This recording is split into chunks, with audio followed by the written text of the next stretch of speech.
Hi there. The past year or so has seen public health and epidemiology reach new heights of public prominence.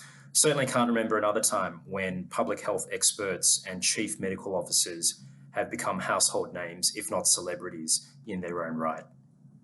Joining us in this culture chat is Joel Negin, the head of the School of Public Health, and he reflects here on how his colleagues have experienced the pandemic and the new attention that has been placed on public health. Hi, Joel. Thanks for joining us on Culture Chat. Thanks, Tim. Great to be with you. So, Joel, we've entered a new vaccine rollout phase in COVID-19, and there's lots of public debate at the moment about vaccines.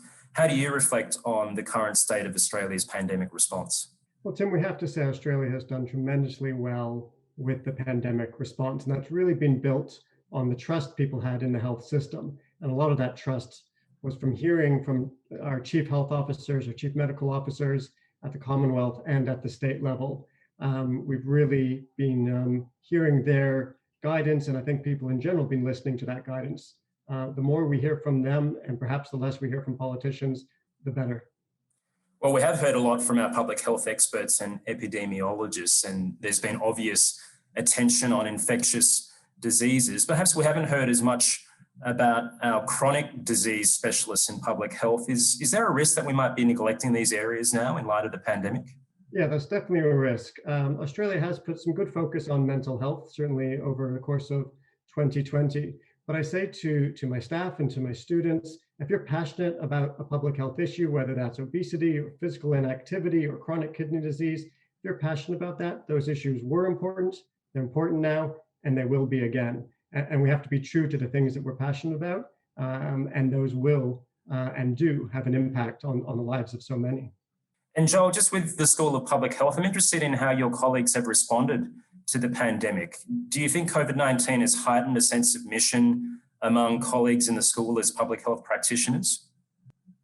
People in the School of Public Health are committed people who want to change the world. And I think this has heightened the awareness of what they do. But the staff in the school wanted to make the world a better place before this and continue to do so. Now we're hearing the terms public health on the lips of the Prime Minister and premiers and around the dinner table. And that certainly has changed. But in terms of our core mission, it has heightened our engagement in some of these policy discussions. And a lot of our staff in the School of Public Health are influencing policy by working with state health departments, federal health departments, and so on. And so that part of it has been a step change. Some interesting reflections there from Joel.